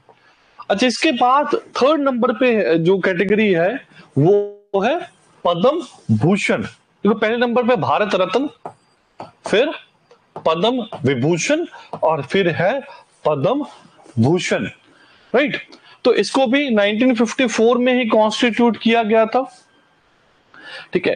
तो दूसरी चीज ये भी उसी तरह है कि इसको भी जो डिस्टिंग्विश जिसने भी काम किया है, including services rendered by the government servants like doctor and scientist, excluding those working with the PSU। ये बिल्कुल सेम कंडीशन वही है कि भाई डॉक्टर साइंटिस्ट को, जो गवर्नमेंट डॉक्टर्स हैं, गवर्नमेंट साइंटिस्ट हैं, अगर उन्होंने एक्सेप्शनल कंट्रीब्यूशन वहां पे की है तो उनको यहाँ पे ये अवार्ड दिया जा सकता है, बाकियों को यहाँ पे नहीं दे सकता। अगर डायामीटर की बात करें तो अराउंड 27 mm का इसका क्या होता है, जो डायामीटर यहाँ पे होता है, ठीक है। तो यहां पे एक सेंट्रली लोकेटेड लोटस फ्लावर है, राइट। और ऊपर आपको पता ही है क्या लिखा होता है, पद्म लिखा होता है। अगर आपको ये भी पूछे कि कौन से स्क्रिप्ट में भाई लिखा गया है, तो देवनागरी स्क्रिप्ट है, ठीक है, उसके ऊपर ये चीज लिखी होती है। और नीचे आपको पता ही है कि बिलो दी लोटस, जो कमल के फूल है, जो उसके नीचे क्या लिखा होता है, भूषण लिखा होता है, ठीक है। 4th कैटेगरी हमारे पास क्या है, पद्म श्री, पद्म श्री, ठीक है। तो पद्म श्री क्या है, 4th नंबर पे हमारे पास आएगा।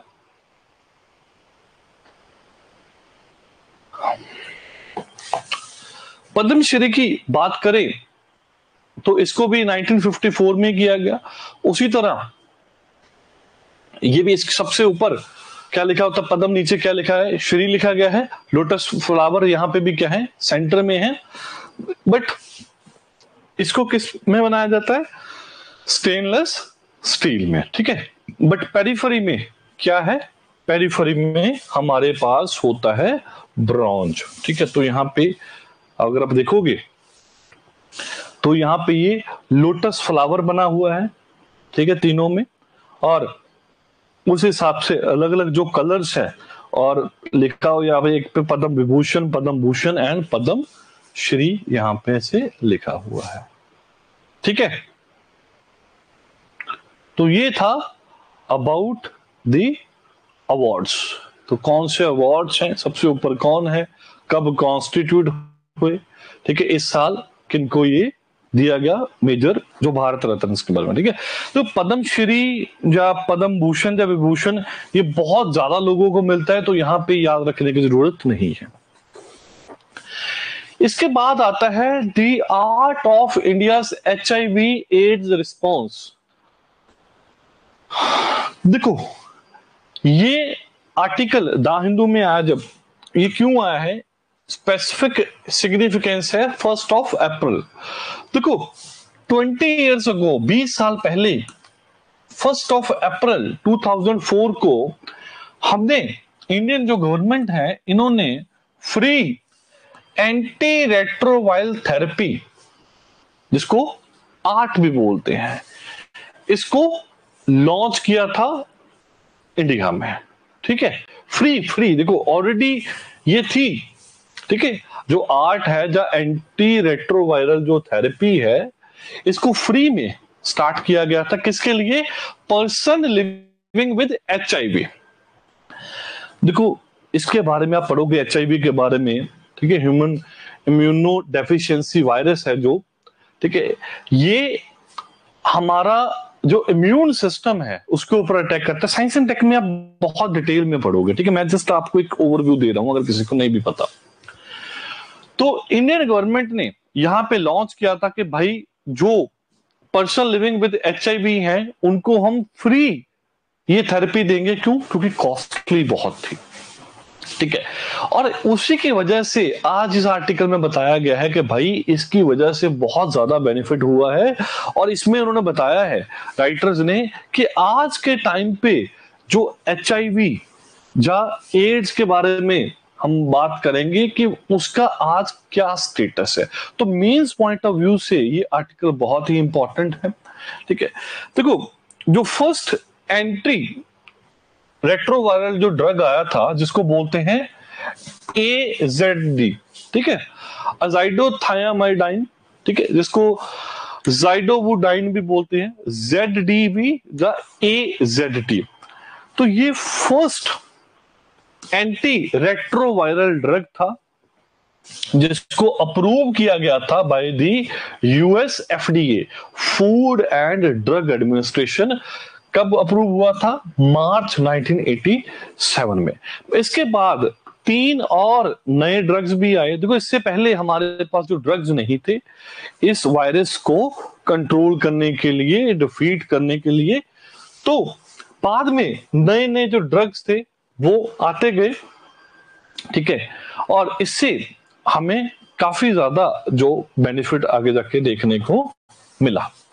बट इंडिया में एज सच कोई ड्रग्स वगैरह डेवलप नहीं हो पाए थे, क्योंकि आपको पता है कि हम बहुत ज्यादा पीछे रह गए थे, specially from the developed states, ठीक है, वो USA है या यूरोपियन कंट्रीज हैं। बट कुछ कंट्रीज के पास जब ये थेरेपी थी, ठीक है, जब आर्ट की टेक्नोलॉजी थी, तो उन्होंने इसको बहुत ज्यादा कॉस्ट पे बेचना स्टार्ट कर दिया और जो कॉमन पर्सन थे उनकी जो रीच से ये बाहर था। इसके बाद यूनाइटेड नेशंस ने इंटरवेंशन की, क्योंकि ये चैलेंज बहुत बड़ा था। क्योंकि एड्स का आपको पता है, जब HIV या एड्स को भी सुनता है तो सबसे माइंड में उनको यही आता है कि इसका तो कोई इलाज ही नहीं है, ठीक है। तो 2000 में यूनाइटेड नेशन जनरल असेंबली की जो मिलेनियम समिट थी 2000 ईयर में जो हुई, तो इन्होंने वहां पे बोला कि हमें जो स्प्रेड है HIV का इसको रिवर्स करना पड़ेगा, इसको स्टॉप करना पड़ेगा। तो यहां पे एक फंड बनाया गया। ये फंड क्या था? तो यहां पे इन्होंने बोला कि हम एक फंड क्रिएट करेंगे। एक्चुअल में ये फंड कब बनाया गया था? 2002 में। फंड का नाम क्या था? Global fund to fight AIDS, tuberculosis and malaria, ठीक है, global fund to fight AIDS, tuberculosis and malaria, ठीक है। तो यहां पे इन्होंने बोला कि HIV प्रिवेंशन, ट्रीटमेंट, केयर हम करेंगे, ठीक है, अलॉन्ग विद ट्यूबरक्लोसिस और मलेरिया का भी, ठीक है। तो 2004 में हमने देखा कि कितने लोगों को इंडिया में एड्स था। तो अराउंड 51 लाख पीपल, 5.1 मिलियन लोग थे जिनको एड्स था। ठीक है, तो उस टाइम पे अगर हम देखें तो 0.4% जो इंडिया की पॉपुलेशन थी वो क्या थी, उसको इन्फेक्टेड थी विद दी HIV। बट उस टाइम पे अगर देखें कि 51 लाख में से सिर्फ 7,000 लोग ऐसे थे, ठीक है, जो इस एंट्री रेट्रोवायरल थेरेपी का प्रयोग कर रहे थे। ठीक है, रेट्रोवायरल के बारे में आप पढ़ोगे, ठीक है, कि जब आप RNA DNA वगैरह पढ़ोगे तब आपको पता चलेगा भी कैसे कैसे ये कैसे अटैक करता है, HIV क्या है। साइंस एंड टेक में, बायोटेक्नोलॉजी में आप बहुत थॉरली इस चीज को पढ़ोगे। ठीक है, तो अभी देखो 51 लाख लोग हैं जो HIV इन्फेक्टेड हैं, बट सिर्फ 7,000 लोग ही इसका इलाज यहाँ पे करवा रहे पाए हैं। और मेन रीजन क्या था, हाई कॉस्ट एंड अनअफोर्डेबिलिटी। ठीक है, तो ये बहुत ही, इसके बाद एक और थेरेपी भी आई जिसको हम बोलते हैं हार्ट थेरेपी, इसको कॉकटेल थेरेपी भी बोलते हैं। देखो आपको कई बार क्वेश्चन पूछेंगे कि हार्ट थेरेपी और कॉकटेल थेरेपी किसके साथ रिलेटेड है, तो HIV एंड एड्स के रिलेटेड है। अच्छा, हार्ट की फुल फॉर्म क्या है, highly active anti retroviral therapy. ये तो वही है, आर्ट तो वही है, एंटी रेट्रोवायरल थेरेपी। यहां पे क्या है, basically highly active. Highly active कैसे बनी है कि कॉकटेल थेरेपी, कॉकटेल आप समझते हो ना, दारू में मतलब कुछ ना कुछ मिला दिया, ठीक है, वो क्या बन जाता है, कॉकटेल बन जाता है। जनरली दूसरी जगह पे हम मॉकटेल बोलते हैं। तो यहां पे क्या है कि जब डिफरेंट जो ड्रग्स थे, जैसे हम इन्होंने 4 ड्रग, अलग अलग बंदों ने 4 ड्रग डेवलप किए, तो उन्होंने बोला कि हम ऐसे करके देखते हैं कि चारों ड्रग्स को क्यों ना मिक्स करके दे दें, चारों ड्रग्स को मिक्स करके दे देते हैं। तो इन्होंने क्या बना लिया, इसको बोलते हैं कॉकटेल थेरेपी। बट अब आपको पता है कि इसकी कॉस्ट बहुत ज्यादा थी भाई, 1 साल का $10,000। सोच के देखो आज के टाइम पे और उसके टाइम पे $10,000 कितने ज्यादा बड़ी एक यहाँ पे अमाउंट थी। तो इसी वजह से गवर्नमेंट ने सोचा कि भाई ऐसे तो HIV फैलता जाएगा और पूरी जो इकोनॉमी है, जो हेल्थ स्ट्रक्चर है, वो सारा बिल्कुल ही खराब हो जाएगा। और दूसरा, यहाँ पे स्टिग्मा बहुत इन्वॉल्व था कि सोसाइटी में जब किसी को ऐसे HIV हो जाता था तो लोगों को ऐसा लगता कि ये छूने से भी हो जाता है, तो लोग बहुत ज्यादा यहाँ पे परेशान रहते थे। तो यहाँ पे हेल्पलेस भी बहुत ज्यादा फील करते थे। और जो आर्ट थेरेपी थी वो इंडिया में यहाँ पे नहीं है, तो इसी वजह से गवर्नमेंट ने बोला कि फ्री आर्ट थेरेपी हम यहाँ पे लेके आएंगे, जब फ्री आर्ट यहाँ पे लेके आएंगे। तो नवंबर 2006 में से ये जो थेरेपी है इनको चिल्ड्रन के लिए भी अवेलेबल कराएगा। पहले सिर्फ अडल्ट्स के लिए था, उसके बाद में हमने देखा कि बच्चों को भी जब एड्स हो रहा है, specially from the women, pregnant जो वुमेन थी उनसे बच्चों को भी आगे जाके यहाँ पे होने लगा। तो उनको पता चला यार भी ये तो बच्चों को भी अवेलेबल यहाँ पे करवाना पड़ेगा। तो अगर तब के 2 डेकेड्स में, तो 20 साल में हमने क्या अचीव किया, ये 2000 से लेके 2024, ये 20 सालों में हमने क्या अचीव किया, तो इस आर्टिकल में बताया गया है कि पहले हमारे पास लेस देन 10 जो फैसिलिटीज थी, द लैब्स थी, जहां पे स्ट्रक्चर था, अभी मोर देन 700 हमारे पास 8 सेंटर्स हैं। ठीक है, और 1264 लिंक आर्ट सेंटर्स हैं जो वहां पे जो फैसिलिटीज प्रोवाइड हो रही है, ठीक है, with the help of the regional art centre. And free art drugs provide कर रहे हैं to around 1.8 million people living with HIV, के 18 लाख लोगों को ये जो आर्ट ड्रग्स हैं, जो थेरेपी है, इनको प्रोवाइड कर रही है। 7,000 जब 51 लाख लोगों को था तो तब सिर्फ 7,000 लोगों को ये आर्ट फैसिलिटी तब प्रोवाइड हो रही थी ड्यू टू कॉस्ट।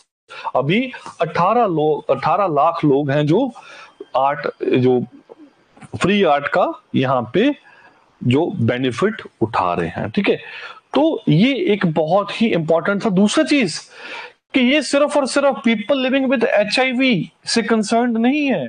क्यों? क्योंकि ये ट्रांसमिशन को भी हॉल्ट करना है। देखो कोरोना के टाइम पे हमारा मोटिव ये नहीं था कि सिर्फ जिस बंदे को कोरोना हुआ है सिर्फ उसी का ट्रीटमेंट करना है, जो उसी को बचाना है। हमें ये था कि ये आगे स्प्रेड ना हो। इसी वजह से तो जो एक तरह से हाउस अरेस्ट हो जाता था ना बंदा अपने घर में, है ना, पूरी प्रॉपर डिटेंशन होती थी घर में, तो वो इसी वजह से था कि स्प्रेड ना हो। तो यहाँ पे हमारा मोटिव ये भी है। ठीक है, तो अभी अगर हम यहाँ पे देखें तो जो बर्डन है वो काफी ज्यादा यहाँ पे कम हो चुका है। तो पॉपुलेशन के अकॉर्डिंग तो बहुत ज्यादा बढ़ गया। ठीक है, बट इंडिया का जो शेयर है, अगर हम बात करें ना, इंडिया का शेयर पूरे वर्ल्ड में कितना है? 6.3%। तो अगर ऐसे मान के चलो कि अगर 100 लोग हैं HIV के पूरे वर्ल्ड में, तो उसमें से 6 to 7 आर इंडियंस, ऐसे मान के चलो। ठीक है, बाकी यहाँ पे क्या है, ये हमारी क्या है, प्रेवलेंस है। बट पहले क्या था, 100 में से 10 लोग इंडियंस थे। अभी यहाँ पे हमें ये मिला है कि 6.3% के नियर अबाउट अगर देखिए तो ऑलमोस्ट 6 या 7 जो पर्सन है वो पीपल लिविंग विद HIV यहाँ पे है। ठीक है जी, तो अभी हमने और क्या अचीव किया है यहाँ पे। ठीक है, और हमारा टारगेट क्या है, एक यहाँ पे आप देखोगे बड़ा ही इंपॉर्टेंट 95 टारगेट है जो। ठीक है, बहुत बार आपसे पूछेंगे कि ये 95 टारगेट क्या है। ठीक है, यहीं से क्वेश्चंस आपको आएंगे, और कई बार हम इस ऐसे टॉपिक्स को निगलेक्ट कर देते हैं कि भाई, बट अगर आप प्रीवियस क्वेश्चंस देखोगे तो यूपीएससी साइंस एंड टेक में ऐसे क्वेश्चंस काफी ज्यादा पूछती है। तो अगर हम बात करें अभी की, ठीक है, तो 82% लोग ऐसे हैं जिनको अपना HIV स्टेटस अभी पता है। तो देखो अगर 100 लोग हैं उसमें से वो बोल रहे हैं कि 82 को पता है। पहले तो लोगों को पता ही नहीं होता था भी HIV या एड्स है उनको। फिर 72 क्या है, 8 के ऊपर है, मतलब थेरेपी ले रहे हैं। एंड 68% ने इसको जो वायरल है इसको सप्रेस करके रखा। देखो खत्म नहीं होता ये, बट इसको सप्रेस करना पड़ता है कि ये आगे क्या ना हो, स्प्रेड ना हो, और इसका जो इम्पैक्ट है वो ऑलमोस्ट मतलब कम हो जाए। ठीक है, और इसके बाद ये भी है कि जो इन्फेक्शंस हैं वो क्या हो रही है, डिक्लाइन हो रही है। एवरी ईयर 48% क्या हो रहा है, यहाँ पे डिक्लाइन हो रहा है। ठीक है, देखो पूरे वर्ल्ड की बात करें तो अराउंड 31% डिक्लाइन हो रहा है। पूरे वर्ल्ड में 31% डिक्लाइन है, बट हमारा जो डिक्लाइन है वो 48% है। मतलब हम वर्ल्ड एवरेज से भी ज्यादा यहाँ पे अच्छा परफॉर्म कर रहे हैं। और जो एड्स रिलेटेड मॉर्टेलिटी है, मॉर्टेलिटी समझते हो आप, कि जो एड्स की वजह से मर रहे हैं वो भी हमारा बहुत ज्यादा डिक्लाइन हो रहा है। 82% वहां पे भी हमें डिक्लाइन यहाँ पे देखने को मिल रहा है। वर्ल्ड की जो एवरेज है वो 47% है, कि वर्ल्ड में जो 47% के हिसाब से उन्होंने डिक्लाइन किया है, बट हमारा डिक्लाइन बहुत अच्छा है। ठीक है, हम बहुत सारे लोगों को बचा रहे हैं जो अदरवाइज मर जाते ड्यू टू एड्स। ठीक है, तो ये हमारी इसमें कुछ क्या है, अचीवमेंट्स हैं। बट ये कि ये सिर्फ और सिर्फ ये नहीं कि 8 थेरेपी दे दी तो उसके साथ ये जो सप्रेस हो रहा है या बिल्कुल खत्म हो रहा है। इसके साथ साथ बहुत सारी और जो चीजें हैं वो भी हमें यहाँ पे करनी पड़ेगी। वो कौन कौन सी है उसके बारे में यहाँ पे बताया गया है। देखो यहाँ पे ये चीज बोलेगी कि एक तो फ्री डायग्नोस्टिक फैसिलिटीज है, कि भाई फ्री में अभी देखो कोई भी HIV या एड्स का पता करना चाहे तो सिविल हॉस्पिटल में जाके वहां पे फ्री में पता कर सकता है। फिर attention of prevention of parent to child transmission, prevention of parent to child transmission of the HIV। देखो यहाँ पे क्या है कि जो प्रेग्नेंट वुमेन है, ठीक है, तो उसका HIV जरूर टेस्ट किया जाता है। उससे क्या होता है कि फिर वो बताते हैं कि भाई आप HIV पॉजिटिव हो या नेगेटिव हो, उसके हिसाब से वो देखते हैं। तो prevention, diagnostic and management of opportunistic affections including management of co-infection such as the tuberculosis। तो यहाँ पे ये भी देखा जाता है कि सपोज करो किसी बंदे को HIV हो गया तो उसको बाकी बीमारियों से बचाया जाता है। क्योंकि सबसे बड़ा अटैक कहाँ पे होता है? सबसे बड़ा जो अटैक होता है ना, it is on the immune system. तो अगर आपका इम्यून सिस्टम ऑलरेडी वीक है और आपको उसके बाद TB हो गई, ट्यूबरक्लोसिस हो गया या मलेरिया हो गया, तो जो थ्रेट है आपकी लाइफ को वो बहुत ज्यादा बड़ा हो जाता है। तो इसी वजह से यहाँ पे ये चीज है कि जो पर्सन लिविंग विद HIV है उनको मलेरिया से या ट्यूबरक्लोसिस और बीमारियों से बहुत ज्यादा बचाया जाता है, ठीक है। तो इन्हीं चीजों की वजह से हमें क्या हो रहा है, हमें बहुत ज्यादा बेनिफिट यहाँ पे हो रहा है। फिर दूसरी चीज क्या है, इन्होंने क्या किया, early initiation of the ART। कि देखो जब किसी पता चल गया कि भाई इसको HIV है या एड्स है, तो इमीडिएटली जब विद इन फ्यू डेज उसका जो इलाज है वो यहाँ पे किया जाता है। और पहले क्या था, ये देखते थे CD4 काउंट। क्या देखते थे? CD4 count. ये देखो CD4 काउंट क्या है, बेसिकली ये जो व्हाइट सेल्स है, ठीक है, जो फाइट करते हैं, ठीक है, तो इन्फेक्शंस के साथ उनके काउंट के अकॉर्डिंग वो देखते होते थे भी कितना काउंट है 2004 में। फिर अगर किसी का काउंट 350 से नीचे है, अगर 500 से नीचे है, तो ऐसे पहले जो CD4 काउंट देखते थे 200 सेल्स पर मिलीमीटर क्यूब, ऐसे MM3। तो जिसके पहले 200 सेल से कम था उसको 8 देते थे, इन्होंने फिर 350 कर दिया, फिर इसको 500 कर दिया, ठीक है। उसके बाद ये देखते थे भी किसको जो 8 थेरेपी देनी है। फाइनली अभी क्या है, इन्होंने क्या बोला, ट्रीट ऑल अप्रोच 2017 में। अभी ये CD4 काउंट नहीं चेक करते, ठीक है। देखो यहाँ पे स्टेटमेंट बहुत अच्छी स्टेटमेंट बन सकती है कि जो 8 थेरेपी है it is given on the basis of CD4 count. Simple ये स्टेटमेंट बन गई। तो now this statement will be wrong. अभी ये स्टेटमेंट सही नहीं होगी, ठीक है। क्यों? क्योंकि अभी क्या है, अभी ट्रीट ऑल अप्रोच को फॉलो किया जा रहा है सिंस 2017। क्यों? ठीक है, अभी वो CD4 काउंट है जो white cell, white blood cell, WBC जो फाइटर सेल्स हैं, वहां पे उसको अभी ये देख नहीं रहे, ठीक है। तो ये एक बहुत ही इंपॉर्टेंट यहां पे पॉइंट है, ठीक है। दूसरे यहां पे इन्होंने पेशेंट सेंट्रिक अप्रोच को यहां पे काफी ज्यादा फॉलो किया, राइट।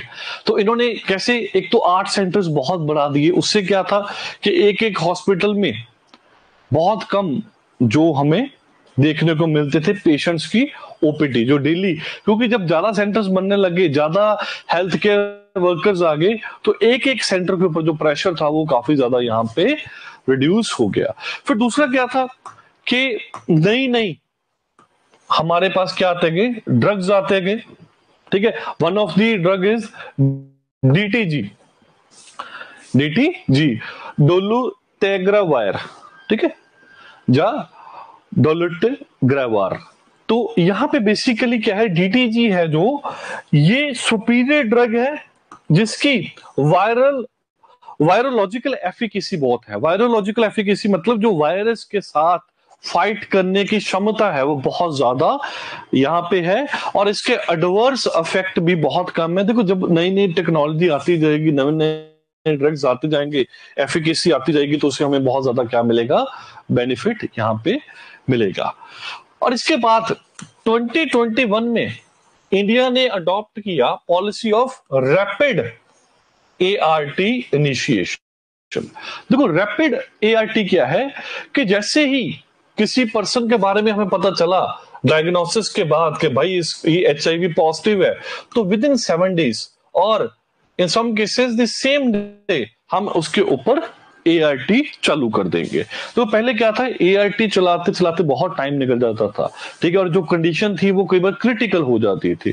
तो यहां पे जो पॉइंट यही है कि हमने रैपिड ART इनिशिएशन की, जिससे जैसे हमें पता चला तो हमने ART वहां पे इशू कर दी। देखो अभी इस आर्टिकल में उन्होंने ये भी बोला कि भाई साहब अभी जो फाइट है ना, अभी भी बहुत बड़ी फाइट है। क्यों? क्योंकि जो फिफ्थ फेज चल रहा है, ठीक है, किसका? इंडिया का national AIDS control programme, NICP। बहुत इंपॉर्टेंट पॉइंट है यहां पे याद रखना। जो नेशनल एड्स कंट्रोल प्रोग्राम है, इसने एम क्या किया था कि भाई 2025 तक टारगेट क्या था कि रिड्यूस करना है annual new HIV infection by 80%, कि 2025 तक कि जो नए इन्फेक्शन आ रहे हैं उनको 80% तक हमें क्या करना है, रिड्यूस करना है। जो मॉर्टेलिटीज हैं उसको भी, मॉर्टेलिटी समझिए कि एड्स रिलेटेड जो मृत्यु हो रही है, जो डेथ हो रही है, उसको भी 80% तक हमें रिड्यूस करना है और एलिमिनेट करना है vertical transmission of HIV and syphilis भी और HIV ये क्या है, सेक्स रिलेटेड डिसीज ही है। वर्टिकल ट्रांसमिशन समझिए, जैसे जो पेरेंट्स से जैसे बेबी को हो रहा है, इस हिसाब से जो नीचे की तरफ जा रहा है, एक तो हॉरिजॉन्टल हो गया, तो वर्टिकल ट्रांसमिशन है। वर्टिकल ट्रांसमिशन को भी इन्होंने एलिमिनेट करना बोला कि बिल्कुल खत्म करना है। ये टारगेट जो हमारा ऑन गोइंग टारगेट है, फिफ्थ फेज जो ऑलरेडी हमारा चल रहा है, क्योंकि 2000 आपको पता है कि 24 तो चल ही रहा है, अभी 25 तक ये हमने अचीव करना था, और 5वां फेज है जो वो यहां पे चल रहा है। ठीक है, देखो जो नेशनल एड्स कंट्रोल प्रोग्राम है, इसके जो टारगेट क्या थे, एम्बिशियस टारगेट थे, जिसको बोलते हैं 95 बाय 25। देखो 95 यहां पे क्या है, ठीक है, 3 95 है हमारे पास। पहले तो उन्होंने बोला कि 95%,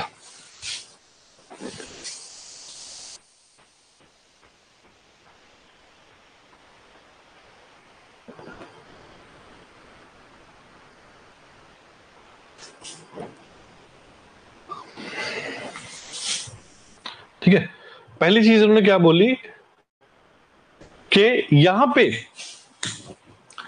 95% of all the people living with their HIV know their HIV status. देखो मैंने जब हमने पहले डिस्कस किया कि अभी 100 में से 82% को पता है कि वो HIV पॉजिटिव है या नहीं है, ठीक है, मगर जो HIV पॉजिटिव है, जो 100 HIV पॉजिटिव है, मतलब 18 को तो पता ही नहीं है कि हमारे को HIV है या एड्स है।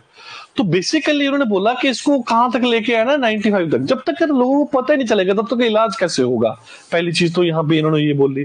फिर 95% of all people diagnosed with HIV infection receive sustained antiretroviral therapy। देखो उन्होंने बोला ना कि सपोज करो 95 को पता भी चल गया, इसके बाद भी भाई 95% जो लोग हैं वो कम से कम यहाँ पे जो क्या ले, वो यहाँ पे एंट्री रेट्रोवायरल थेरेपी ले। देखो मैंने आपको बताया ना कि 82 को पता है और उसके बाद भी थेरेपी भी उससे कम ले रहे हैं, 10 लोग और कम हो रहे हैं, ठीक है। उनको पता चल गया कि भाई हमें एड्स HIV है, बट वो ART ले नहीं पा रहे या लेना नहीं चाहते, ये चीज है। तो उन्होंने बोला कि ART जो एंट्री रेट्रोवायरल थेरेपी है ये ले वो। And last 95% of all the people receiving antiretroviral therapy achieve the viral suppression by 2025। क्योंकि उन्होंने बोला है कि जो ART वो ले रहे हैं, एंटी रेट्रोवायरल थेरेपी ले रहे हैं, वो यहाँ पे क्या करें, वो उनका जो वायरल की सप्रेशन यहाँ पे हो, वायरल की क्या हो, सप्रेशन यहाँ पे हर हाल में होनी चाहिए, ठीक है।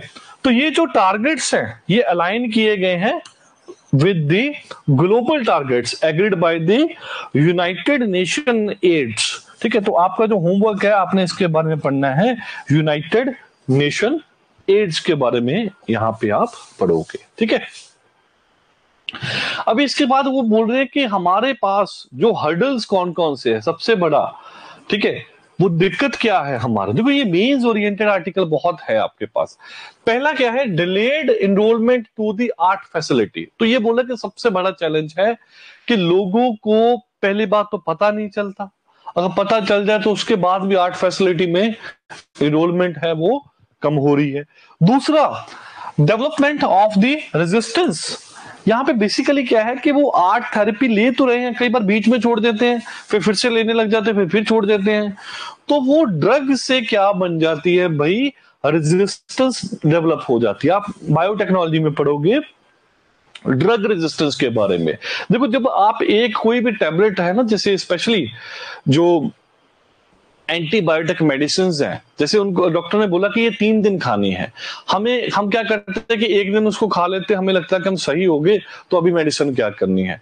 तो उससे क्या होता है कि कई बार वो प्रॉपरली सप्रेस नहीं हुआ होता, जो बैक्टीरिया है वो प्रॉपरली सप्रेस नहीं हुआ होता, फिर से वो आ जाता है, हम फिर से एक मेडिसिन ले लेते हैं, एक खुराक ले लेते हैं, तो वो बैक्टीरिया उससे फाइट करता करता, ठीक है, क्योंकि आपने कंप्लीटली सप्रेस नहीं किया उसको, तो फाइट करता करता वो उससे जीत जाता है, तो वो रेजिस्टेंस डेवलप कर लेता है। जो बैक्टीरिया है वो भी सीख रहा है, ठीक है, जब वो फाइट करता है वो भी सीख रहा है पूरा, ठीक है, वो भी वॉरियर है, ठीक है, उसको अपने एंड पे बचना है, हमने उसको मारना है, तो वो रेजिस्टेंस डेवलप कर लेता है। अभी आप नेक्स्ट टाइम जब वो मेडिसिन खाते हो तो आपको फर्क नहीं पड़ता। इसको बोलते हैं anti microbial resistance, anti microbial resistance, AMR इसको बोलते हैं, माइक्रोबियल रेजिस्टेंस भी बोलते हैं, ड्रग रेजिस्टेंस भी बोलते हैं। तो ये एक बहुत ही बड़ा कंसर्न है। देखो क्योंकि मेडिसिन है ना, कोई भी टैबलेट है, कोई मेडिसिन है यार, इनको बनाने में 10-10 15-15 साल निकल जाते कई बार। ये ऐसा नहीं है कि कुछ चूरन थोड़ी है, 2-4 चीजों को मिक्स किया और नई टैबलेट बन गई, है ना। तो यहाँ पे बहुत ज्यादा रिसर्च करनी पड़ती है, उसकी अप्रूवल्स आती है, अप्रूवल्स के बाद कितने क्लिनिकल ट्रायल्स होते हैं, फिर जाके अप्रूवल आती है, उसके बाद मार्केट में आती है, होलसेल में, ऐसा पूरा सिस्टम होता है डेवलप होने का, राइट। बट जैसे 5-7 मेडिसिन, कई बार कई लोग क्या होता है कि अगर 3 मेडिसिन अवेलेबल है ना, 3 ड्रग्स अवेलेबल हैं और तीनों की जो ड्रग रेजिस्टेंस होगी, तो कई बार तो ऐसे लोग भी होते हैं जिनको मल्टीपल ड्रग रेजिस्टेंस हो जाती है, ठीक है, जो क्योंकि उनको 2-3 कोई भी ड्रग उनके लिए वो हेल्पफुल नहीं है, तो वो फिर उनके लिए कुछ और सोचना पड़ता है, क्योंकि उन्होंने ड्रग रेजिस्टेंस इतने बड़े लेवल पे अप्लाई कर ली है। तीसरा है sustained supply and availability of art. उन्होंने बोला कि भाई जो लोग है ना, जो पेशेंट्स हैं, उनको ये चीज ना फील हो, या उनको ये ना हो कि वो लेने गए हैं आर्ट थेरेपी, ठीक है, एंट्री रेट्रोवेनल थेरेपी लेने गए हैं, बट उनको यहाँ पे कुछ भी मिल नहीं पा रहा। फोर्थ, इन्होंने बोला कि यार प्राइवेट सेक्टर को एंगेज जरूर करो इसमें, बड़े लेवल पे, छोटे लेवल पे, बड़े लेवल पे। फिफ्थ, ठीक है, constant training and capacity building of staff, कि जो स्टाफ है ना उनको कांस्टेंट ट्रेनिंग मिलनी चाहिए। क्यों? क्योंकि बहुत सारे सालों से बहुत सारे लोगों को ट्रेनिंग नहीं मिली है। जब ट्रेनिंग नहीं मिली तो वो पुराना सिस्टम फॉलो करते आ रहे हैं, ठीक है। कैपेसिटी बिल्डिंग यहाँ पे बहुत ज्यादा इंपॉर्टेंट है। फिर उन्होंने बोला कि बाकी जो प्रोग्राम्स हैं उनको इंटीग्रेट करो विद दी HIV और एड्स को रोकने के लिए। हेपेटाइटिस हो गया, ठीक है, जो काला पीला हेपेटाइटिस A, B, C जैसे होते हैं, नॉन कम्युनिकेबल डिसीज जैसे डायबिटीज है, हाइपरटेंशन है, ठीक है, तो और मेंटल हेल्थ है। उन्होंने बोला कि भाई सिर्फ HIV एड्स के ऊपर फोकस नहीं करना। क्यों? क्योंकि ये इम्यूनो डेफिशिएंसी है, वायरस है, इम्यून सिस्टम के ऊपर वर्क करता, जो उसको हार्म करता है। उन्होंने बोला कि भाई जो डिसीज है ना, चाहे डायबिटीज है, चाहे हाइपरटेंशन है, जो कोई नॉन कम्युनिकेबल डिसीज है, हेपेटाइटिस है, भाई उनके साथ भी डील करना पड़ेगा। क्यों? क्योंकि अगर इम्यून सिस्टम वीक हो गया और डायबिटीज होगी तो बंदा वैसे भी मरेगा ही मरेगा। और इसके साथ उन्होंने बोला कि मेंटल कंडीशन बहुत इंपॉर्टेंट है। किसी को HIV हो गया ना, वो उसी दिन से आधा खत्म हो जाता है और ग्रेजुअली उसको लगता है कि एक दिन अभी मरना ही है, अभी पीछे कुछ भी नहीं रहा। और लास्ट में उन्होंने बोला कि भाई फोकस करो ऑन प्रिवेंटेबल मॉर्टेलिटी, कि भाई उस बंदे को तो बिल्कुल ना मरने दो जो बंदा बच सकता है। ठीक है, कई बार क्या होता है, HIV की इनिशियल स्टेजेस होती हैं बट आर्ट थेरेपी उनको नहीं मिल पाती। ठीक है, जब ड्रग रेजिस्टेंस डेवलप होगी, जब कोई और बीमारी साथ में उसको लग गई, तो उसके साथ क्या होगा, उसके साथ जो बाकी की जो बीमारियां हैं वो भी यहाँ पे लग जाती हैं और इम्पेक्ट करती है और उसको वो खत्म हो जाता है, और जिस पर्सन को हम बचा सकते थे उसको यहाँ पे बचा नहीं पाए हैं। ठीक है,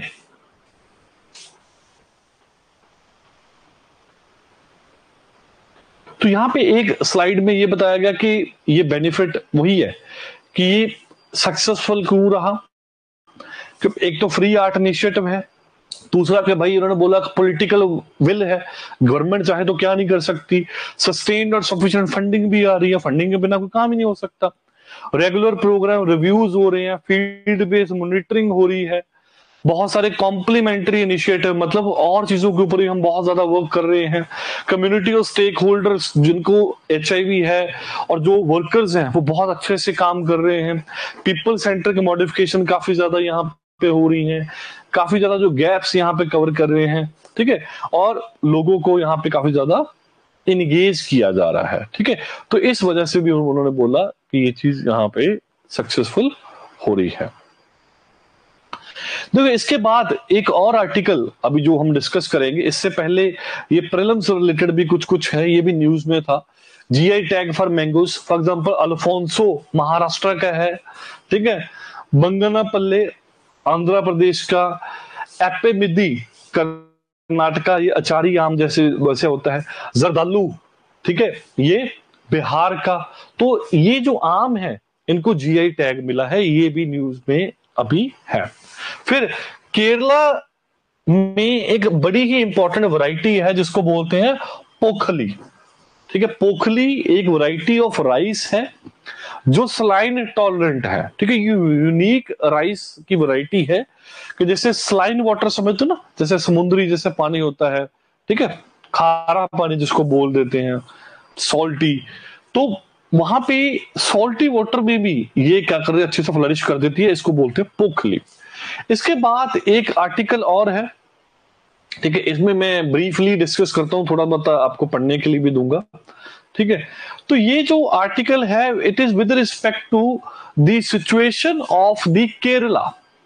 ठीक है, केरला, तो केरला ने अभी सुप्रीम कोर्ट में, ठीक है, एक फाइल किया है, ठीक है, केस फाइल किया है अगेंस्ट दी सेंट्रल गवर्नमेंट के अगेंस्ट इन्होंने एक केस फाइल यहां पे किया है, उसके बारे में भी हम पढ़ेंगे। ठीक है, ये लास्ट आर्टिकल इसमें ये पढ़ेंगे। ठीक है, देखो इशू क्या है, issue basically public debt management को ये लेके है। पब्लिक डेट मतलब समझ गए आप, उधार है। ठीक है, उसको मैनेजमेंट को लेके जो इश्यूज आ रहे हैं, और इश्यूज क्यों आ रहे हैं, किस चीज को लेके आ रहे हैं भाई, यहाँ पे इशू आ रहे हैं 16th जो फाइनेंस कमीशन है, जिसको जो रिसेंटली कॉन्स्टिट्यूट किया गया था। ठीक है, तो article 280 of the Indian constitution है वो डील करती है with the finance commission of India. Article 280 में क्या दिया गया है कि president of India will constitute a finance commission, के फाइनेंस कमीशन बनाएगा, कॉन्स्टिट्यूट करेगा प्रेसिडेंट ऑफ इंडिया, और वो 5 साल तक यहाँ पे काम करेंगे। तो अगर मैं आपको अभी बताऊं कि फाइनेंस कमीशन में कौन है, कैसे कॉन्स्टिट्यूट हुई है, तो अभी जो फाइनेंस कमीशन है ये 16th फाइनेंस कमीशन है। ठीक है, 16वीं फाइनेंस कमीशन है ये जो 16वीं फाइनेंस कमीशन है, पहले इसके बारे में देखते हैं। इसको कब कॉन्स्टिट्यूट किया गया, 31 ऑफ दिसंबर 2023 को। ठीक है, तो नए साल से पहले जो लास्ट डे है 2023 का, उस दिन 16th फाइनेंस कमीशन की जो गठन हुआ, कॉन्स्टिट्यूशन हुई इसकी, और इसके चेयरमैन कौन है इस टाइम पे, ये इंपॉर्टेंट क्वेश्चन है अगर छोटे एग्जाम्स को भी आप टारगेट कर रहे हो, SSC बैंकिंग वगैरह। तो अरविंद पनागरिया जो फॉर्मर वाइस चेयरमैन रहे हैं नीति आयोग। ठीक है, नीति आयोग के बारे, नीति आयोग आपको पता है कि ये भी हमारी एक नेशनल लेवल पे बॉडी है, national institute to transform India. तो नीति आयोग है जो इसके ये पहले वाइस चेयरमैन रहे हैं, मतलब ये हेड ही रहे हैं एक तरह से, ठीक है। तो ये अभी इनको क्या बना दिया गया, 16th यूनियन फाइनेंस कमीशन का चेयरमैन बना दिया गया। इनके साथ साथ को और मेंबर कौन कौन है, एक तो है अजय नारायण झा, ठीक है, ये 15th फाइनेंस कमीशन में भी थे, फॉर्मर मेंबर थे, अभी 16th में भी है, और फॉर्मर सेक्रेटरी भी रहे हैं ऑफ द एक्सपेंडिचर। फिर श्रीमती एनी जॉर्ज मैथ्यू, ये बन गए, एक तो अजय नारायण झा, अरविंद पानागरिया, एनी जॉर्ज मैथ्यू। फिर डॉक्टर निरंजन राज्याध्यक्ष, तो ये भी पहले अर्थ ग्लोबल के नाम की जो संस्था है उसके एग्जीक्यूटिव डायरेक्टर रहे हैं। और लास्ट कौन है, सौम्या कांति घोष, ये जो चीफ इकोनॉमिक एडवाइजर रहे हैं स्टेट बैंक ऑफ इंडिया के, स्टेट बैंक ऑफ इंडिया के ग्रुप चीफ इकोनॉमिक एडवाइजर रहे हैं। और ये सिर्फ क्या है, पार्ट टाइम मेंबर है। देखो बाकी सारे क्या हैं, फुल टाइम मेंबर हैं, अरविंद पानागरिया, अजय नारायण झा, एनी जॉर्ज मैथ्यू, निरंजन राज्याध्यक्ष, ठीक है, राज्याध्यक्ष, और सिर्फ सौम्या कांति घोष को छोड़ के सारे क्या है, परमानेंट मेंबर हैं। और एक इसमें क्या है जो पार्ट टाइम मेंबर है, बाकी सारे क्या है, फुल टाइम मेंबर है। अभी जो 16 फाइनेंस कमीशन है, इनको रिक्वेस्ट क्या की गई है कि भाई 31 अक्टूबर 2025 तक आपने अपनी रिकमेंडेशंस देनी है। देखो फाइनेंस कमीशन का काम क्या है कि जो रिकमेंडेशंस है वो यहाँ पे इन्होंने देनी होती है।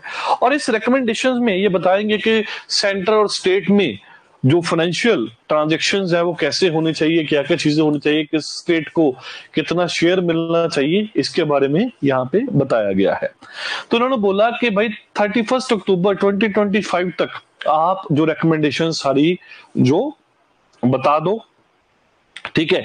और ये कब से लागू होगी, ये लागू होगी 1 अप्रैल 2026 से, 1 अप्रैल, तो आज से 2 साल बाद, ठीक है, तब हो सकता, तब तक तो आप आईएएस ऑफिसर बन जाओ, ठीक है।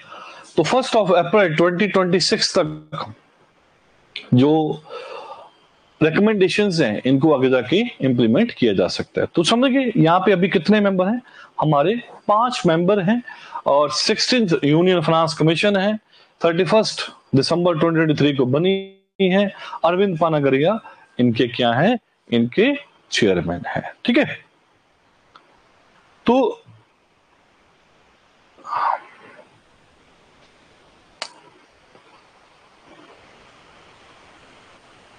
ठीक है, ये आर्टिकल मैं या तो कल डिस्कस करूंगा, जहां पर एक बार आपको नोट्स में दे दूंगा, अगर आपको समझ में आ गया तो ठीक है, अदरवाइज हम इसको कल वाले लेक्चर में साथ में कर लेंगे, ठीक है।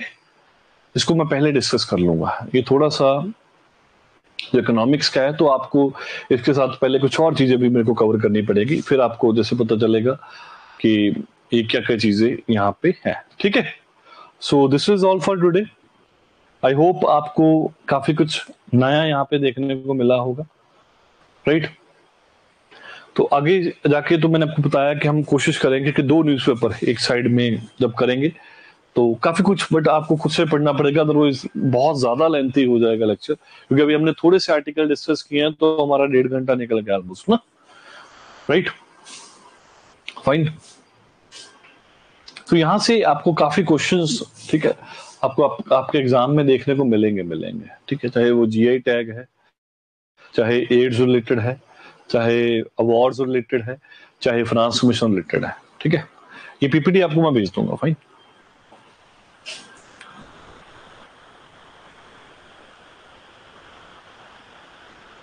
बिल्कुल बिल्कुल, आर्टिकल्स का मेन पॉइंट ही, हाँ, नीति आयोग के जो हेड है, ठीक है, जो चेयरमैन है वो प्राइम मिनिस्टर होते हैं, बिल्कुल ठीक है।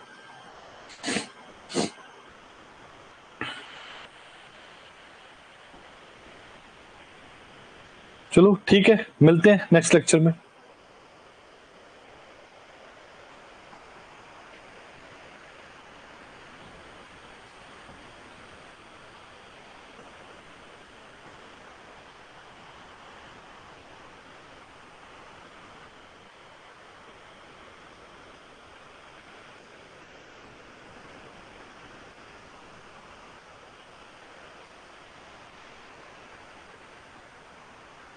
यस, ये करंट अफेयर की क्लास यूट्यूब पे भी आएगी।